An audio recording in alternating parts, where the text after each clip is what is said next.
घोटाला है, सब जानते हैं। एक नहीं कई खुद केजरीवाल जी और उनके मंत्री बाकायदा जेल में गए, चार्जशीटें दाखिल हुई, 200 से ज़्यादा गवाह रहे। किस तरह से हेरा फेरी हुई पॉलिसी के साथ, सब जानते हैं। कैसे पॉलिसी को ट्वीक किया गया, कैसे साउथ लॉबी को लाया गया, कैसे कमीशन उसमें बाजी बढ़ाई गई, क्या क्या नहीं हुआ, कैसे रेवेन्यू का नुकसान हुआ, ये सब जानते हैं। अब देखिए, केजरीवाल जी ये इस्तीफा तो 5 महीने पहले दे सकते थे।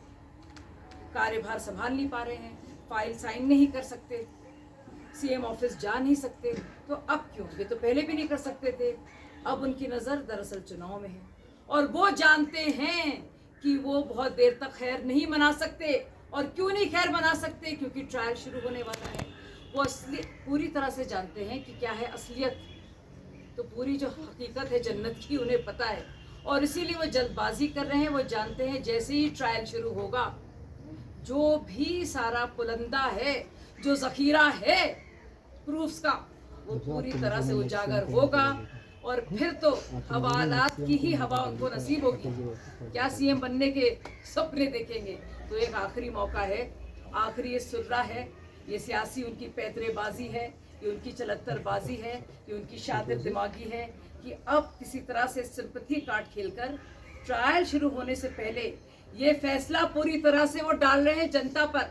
आप सब जानते हैं और खुद केजरीवाल जी के लोग जो इंडिया अलायंस के साथ खड़े होते हैं, संविधान की बात करते हैं। आप बताइए, जब कोई भी मामला होता है, चाहे वो पीएमएलए का हो या क्रिमिनल हो मामला हो या फिर केस हो करप्शन का, तो वो तो जनता तय करती है ना। नहीं, माफ कीजिएगा, वो अदालत तय करती है ना, जनता तो तय नहीं करती। इस बात को मैं फिर से दोहरा दूं, गलती से अनायस मेरे मुंह से निकला ये। सब जानते हैं कि जो भी करप्शन के मामले होते हैं वो देश की अदालतें तय करती हैं उसका फैसला। जनता की अदालत पे कैसे पहुंच गए? शायद वो जानते हैं अंदर अंदर कि जो अदालतें हैं उनके पास पूरा प्रूफ है और वो सलाखों के पीछे रहेंगे कई सालों तक। तो इसीलिए ज़्यादा देर तक खैर नहीं मना पाएंगे और इसीलिए डर और खौफ के मारे और अपनी रायता फैलाने के लिए और हंगामा खड़ा करने के लिए और सनसनी फैलाने के लिए भाई साहब जो हैं अब बात कर रहे हैं कि भाई मैं त्यागपत्र दे दूंगा। अब तक क्यों नहीं दिया भाई साहब आपने? बहुत बड़ा सवाल है ये। जनता पे टालने से कुछ नहीं होगा।